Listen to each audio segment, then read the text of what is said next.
ओम नमः शिवाय। प्यारे भक्तों, आप सभी का स्वागत है, अभिनंदन है आपके अपने चैनल कहानी सुनो में।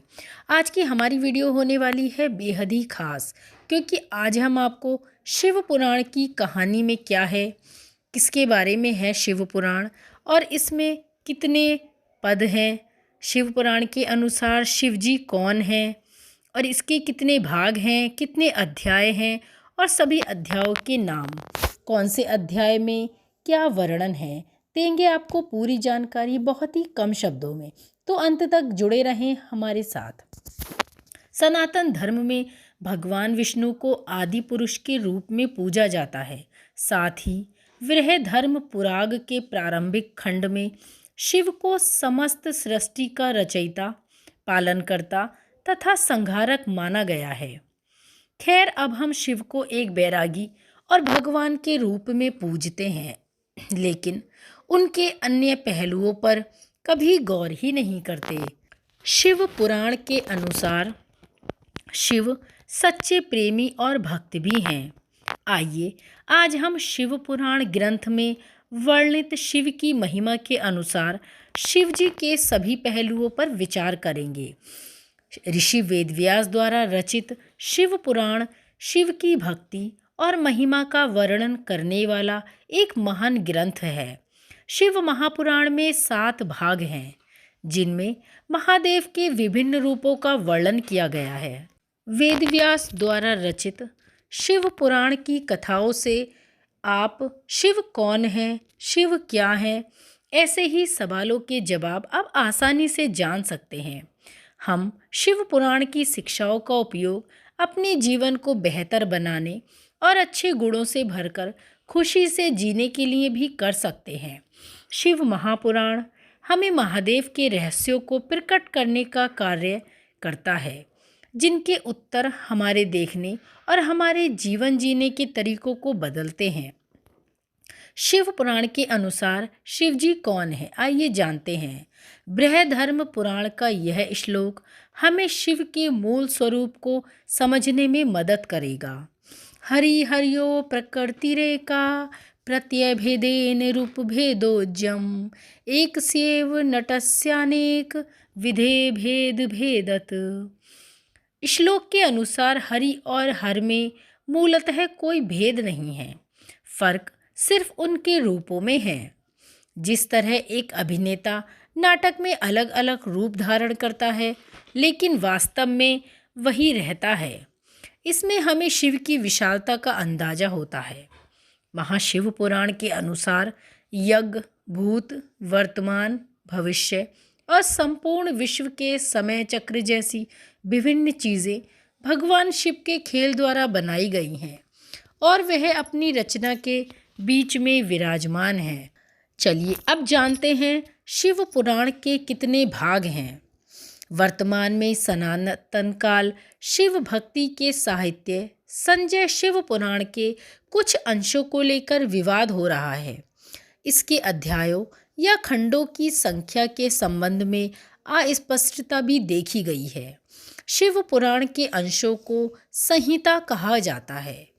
एक मत के अनुसार शिव पुराण में 6 अध्याय हैं, जो विद्याश्वर संहिता, रुद्र संहिता, शत्रुद्र संहिता, कोटि रुद्र संहिता, उमा संहिता और कैलाश संहिता हैं। एक अन्य मत में शिव पुराण 7 अध्यायों से बना है। इस मत में वायु संहिता के अतिरिक्त अध्याय का उल्लेख है। एक तीसरा मत है जिसके अनुसार शिव पुराण में 8 अध्याय बताए गए हैं।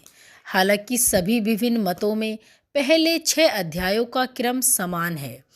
आइए जानते हैं इसके विभिन्न खंडों के बारे में। शिव पुराण अध्याय 1 विद्याश्वर संहिता। शिव पुराण अध्याय 1 को विद्याश्वर संहिता के नाम से जाना जाता है। विद्याश्वर संहिता में शिव पुराण पढ़ने के नियम, शिव पूजा के नियम, शिवरात्रि व्रत के नियम और शिवलिंग की पूजा करने के नियम सहित रुद्राक्ष धारण करने के नियम और शिव से संबंधित दान और उसका महत्व मिलता है। इस अध्याय में ये भी कहा गया है कि सूत जी प्रयाग में मुनियों के साथ धर्म का चिंतन कर रहे हैं। इसके अतिरिक्त विद्याश्वर संहिता के मुख्य भाग भी हैं। साधन पर विचार, सावन का महीना, शिव भजन और योग के माध्यम से शिव की प्राप्ति जैसे विषयों पर भी ध्यान दिया गया है। शिवलिंग और शिव के साकार रूप की पूजा विधि, रहस्य और महत्व भी बताया गया है। पंचाक्षर मंत्र ओम नमः शिवाय का महत्व, शिवलिंग की स्थापना कैसे करें, वैदिक मंत्रों से शिव पूजन कैसे करें, ऐसे विषय शिव पुराण विद्याश्वर संहिता के अध्याय 1 में बताए गए हैं।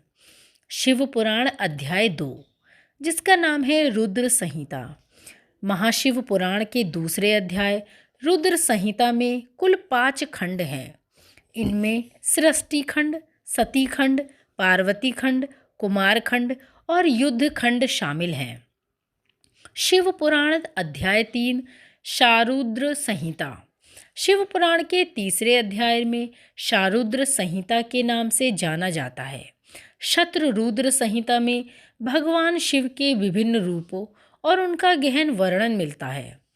इस संहिता में शिव के उन सभी अवतारों का वर्णन किया गया है जिनमें उन्होंने जगत के उद्धार के लिए कार्य किए हैं। शिव के 5 अवतारों का वर्णन है, जिनके नाम सांघ्यजात, वामदेव, तत्पुरुष, अघोर और ईशान हैं। इसमें शिव के अर्धनारीश्वर रूप के बारे में भी विस्तार से जानकारी दी गई है। इसमें नंदी के जन्म और अभिषेक से उसके विवाह की कहानी है। शिव के महाकाल अवतार सहित शिव के 11 रुद्र अवतारों का वर्णन भी शिव पुराण की शतरुद्र संहिता में भी मिलता है। शिव पुराण अध्याय 4 कोटि रुद्र संहिता। शिव पुराण के चौथे अध्याय को कोटि रुद्र संहिता के नाम से जाना जाता है। कोटि रुद्र संहिता में शिव के 12 ज्योतिर्लिंगों का महत्व और उनकी पूजा विधि से संबंधित संपूर्ण जानकारी मिलती है। 12 ज्योतिर्लिंग की उत्पत्ति कैसे हुई, 12 ज्योतिर्लिंग स्रोतों के अर्थ सहित 12 ज्योतिर्लिंग के श्लोक आदि की जानकारी कोटि रुद्र संहिता से ही प्राप्त होती है। शिव पुराण अध्याय 5 उमा संहिता। उमा संहिता भगवान शिव की भक्ति और पूजा के बारे में जानकारी देती है। शिव पुराण उमा संहिता के अध्याय 5 में पाप और पुण्य से संबंधित प्रश्नों के उत्तर दिए गए हैं। शिव पुराण में माता उमा के प्रकट होने और शुंभ निशुंभ के वध की विस्तृत कथा भी उपलब्ध है। साथ ही स्वर्ग की प्राप्ति के लिए व्यक्ति को कर्म कैसे करने चाहिए और दान पुण्य से संबंधित सभी उपाय उमा संहिता में दिए गए हैं। शिव पुराण अध्याय 6 कैलाश संहिता। कैलाश संहिता में शिव भक्ति के विभिन्न नियमों की जानकारी मिलती है। वैराग्य को धारण करने और शिव की भक्ति में लीन होने से पहले कैलाश संहिता से शिव की पूजा करने के नियमों का ज्ञान होता है। इसमें संन्यास ग्रहण करने की शास्त्रीय विधि की भी जानकारी मिलती है। कैलाश संहिता में भी गणपति की पूजा, तत्व शुद्धि, सावित्री की पूजा आदि का जिक्र किया गया है। शिव पुराण अध्याय 7 वायु संहिता। वायु संहिता शिव पुराण का अंतिम भाग है, लेकिन वायु संहिता के 2 खंड हैं, पूर्व खंड और उत्तरखंड। पूर्व खंड में हमें सूत जी, संतों और ब्रह्मा सर्वोच्च व्यक्ति के बीच प्रश्न और उत्तरों का जवाब है। ऋषियों के जवाब में ब्रह्मा ने रुद्र को सर्वोच्च व्यक्ति के रूप में संदर्भित किया है। इसके अलावा वायु संहिता में इस खंड में हमें अर्धनारीश्वर के भजन और स्रोत और माँ दुर्गा द्वारा शुंभ निशुंभ के वध की कहानी भी देखने को मिलती है। उत्तरखंड में वायुदेव सूत जी और अन्य ऋषियों के प्रश्नों के उत्तर देते हैं। शिव पुराण भाग 7 वायु संहिता उत्तरखंड में उपमन्यु द्वारा श्री कृष्ण को पाशुपत अस्त्र का वर्णन मिलता है। इसमें माता शिव के उमा ब्रह्म रूप की सर्वव्यापकता का भी वर्णन है। शिव पुराण के इस भाग में शिव के व्रत, हवन और हवन से जुड़ी जानकारियाँ मिलती हैं। तो अंततः निष्कर्ष ये निकलता है कि शिव पुराण शैव धर्म के सुसमाचार की तरह है और इसने हिंदू धर्म को कई तरह से प्रभावित किया है। शिव पुराण पढ़ने से मन और तन दोनों की शुद्धि होती है और अंततः मनुष्य का ध्यान शिव चरणों में लग ही जाता है। ऐसी अद्भुत महिमा का वर्णन है शिव पुराण। तो भक्तों, शिव पुराण से संबंधित ये जानकारी आपको कैसी लगी?